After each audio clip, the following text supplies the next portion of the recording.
The day my son called to tell me he was getting married, I cried for 20 minutes straight.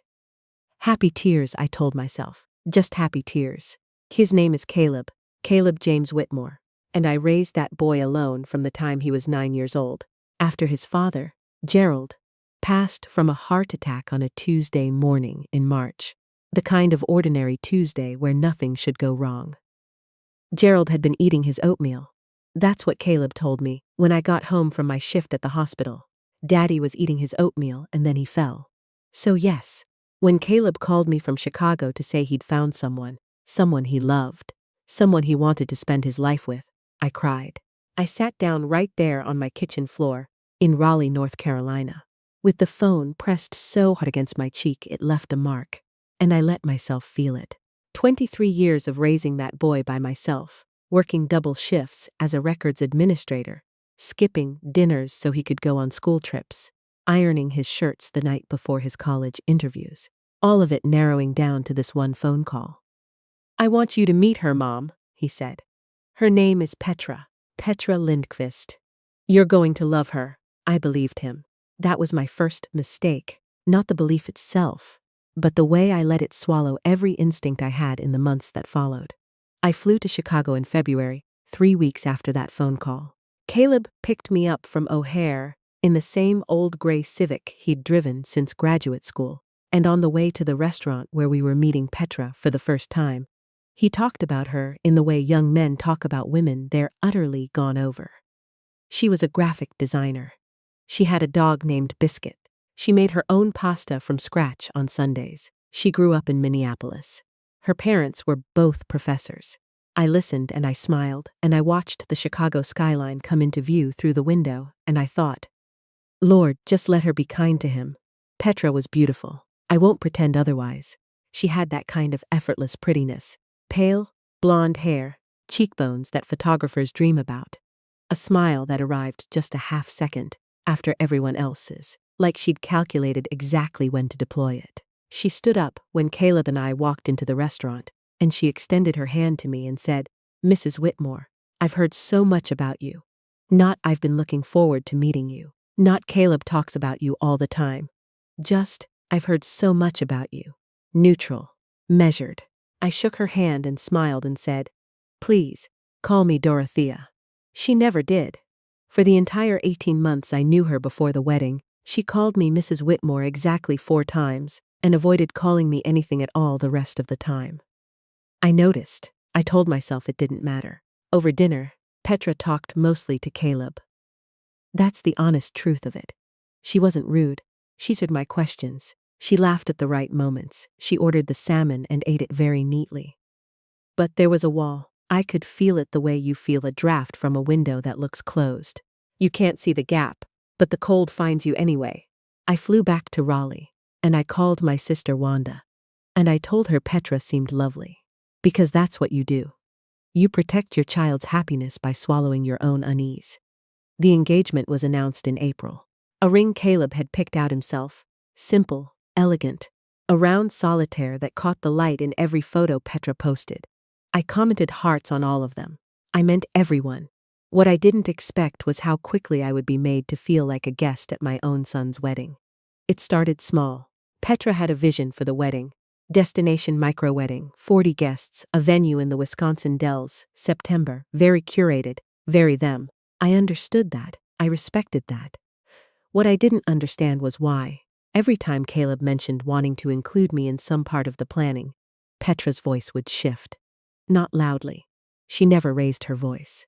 But there was a way she had of saying, That's sweet, but we've already figured that out. That made it very clear the conversation was over. The first real hurt was the flowers. I had offered, once, gently, over the phone, to contribute toward the centerpieces. I'd been setting aside a little each month since the engagement. Nothing lavish. Just $200 that I thought could go toward something meaningful. Petra thanked me very politely and said they'd already booked a florist, and the aesthetic was very specific, and she didn't want me to feel obligated. I wasn't obligated. I wanted to contribute. I didn't say that. I said, Of course, I completely understand. Then there was the rehearsal dinner. Tradition. Or at least the tradition I grew up with in North Carolina. Says the groom's family hosts the rehearsal dinner. I'd been planning it in my head since February. Nothing too grand. A private room at a good restaurant, maybe 30 people, a few toasts, some good food. I brought it up to Caleb in June, and he got very quiet on the phone, and then he said, "Mom, Petra's parents kind of already offered to do it. They have a place up in Madison and they thought." It just made sense logistically. Logistically. Her parents lived 4 hours from the venue. I lived in North Carolina. I suppose by their math, that made sense. But tradition doesn't run on logistics, and I was the mother of the groom and Gerald wasn't here to stand beside me. And I needed to have something that was mine in this wedding. I told Caleb I understood. I stayed on the phone another 10 minutes talking about something else entirely. And after we hung up, I sat very still for a long time. September came faster than I wanted it to.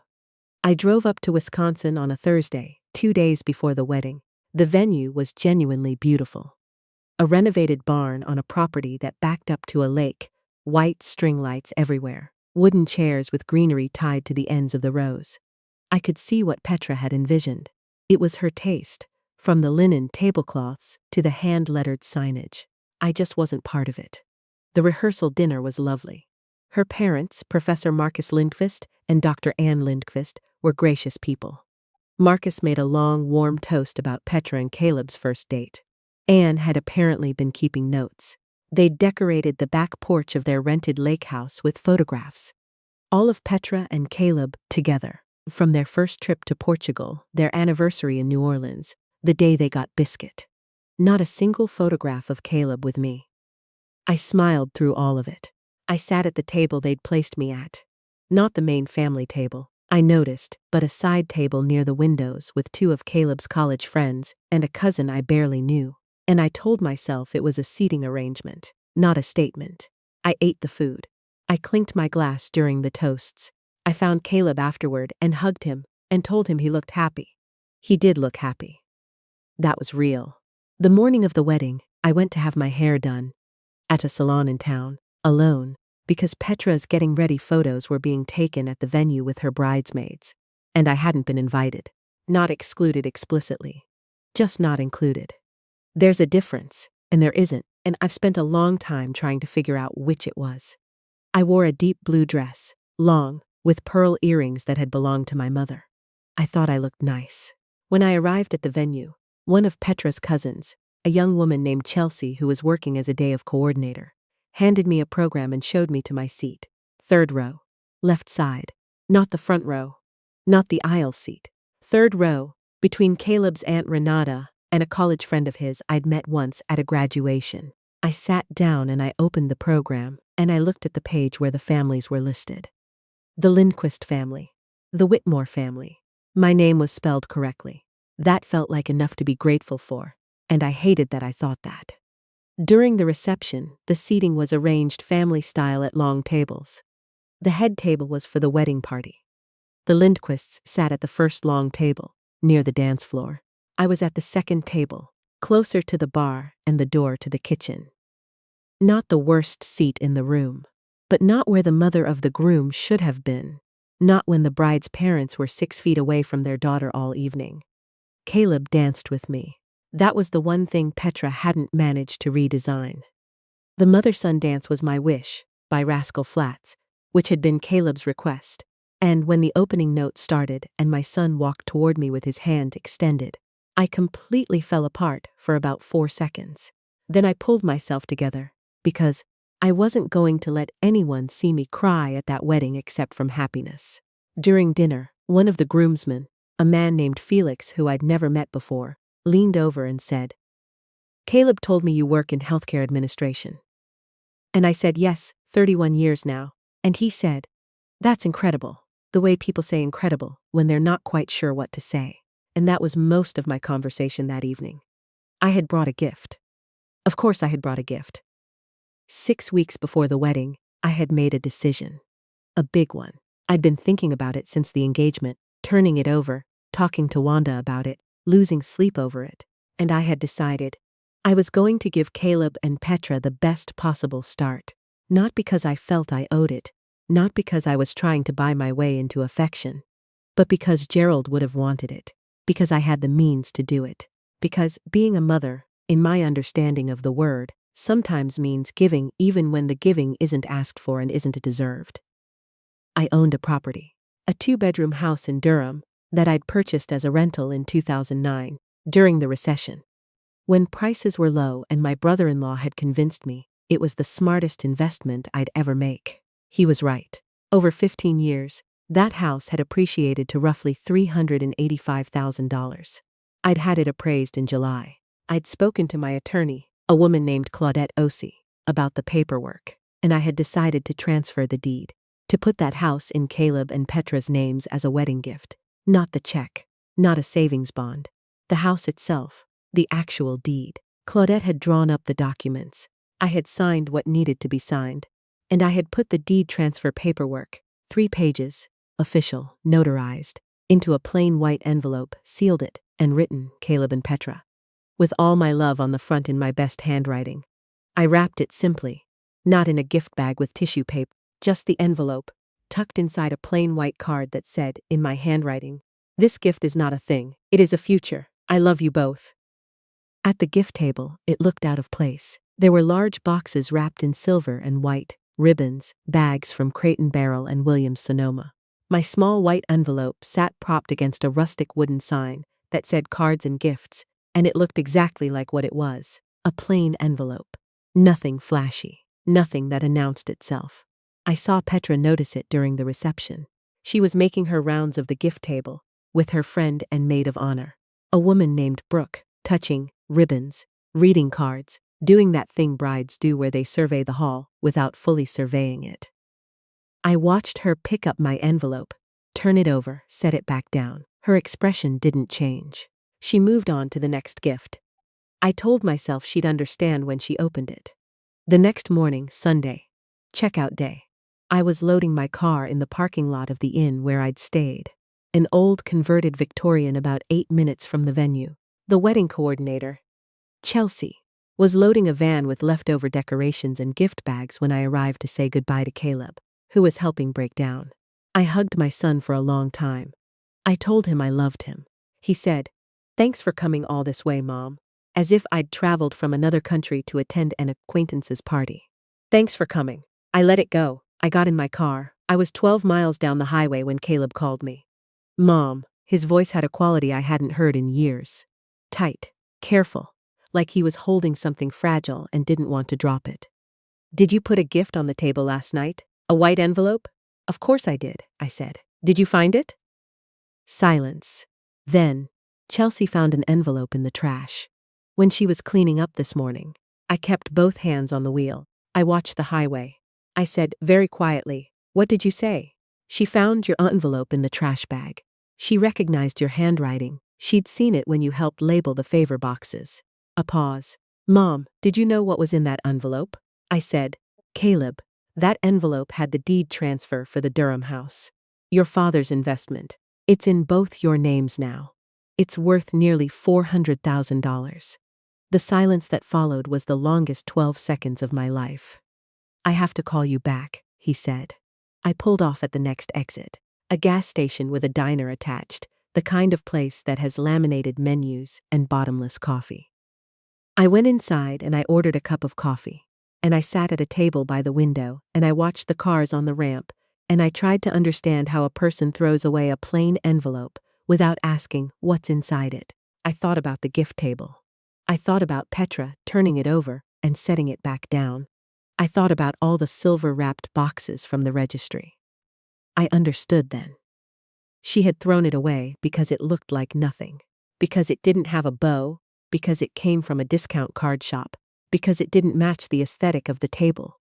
Because, and I am saying this as plainly as I know how, she had never thought I was worth much, and so she assumed my gift wasn't either. 45 minutes later, Caleb called back. "Chelsea still has the envelope," he said. His voice was different now, hollow, like something had gone out of it. "Petra," he stopped, started again. "Petra wants to talk to you." "I'll talk to you," I said. "Not today." I drove the rest of the way back to Raleigh without stopping. The calls started that evening. Caleb, twice. Then Petra, once.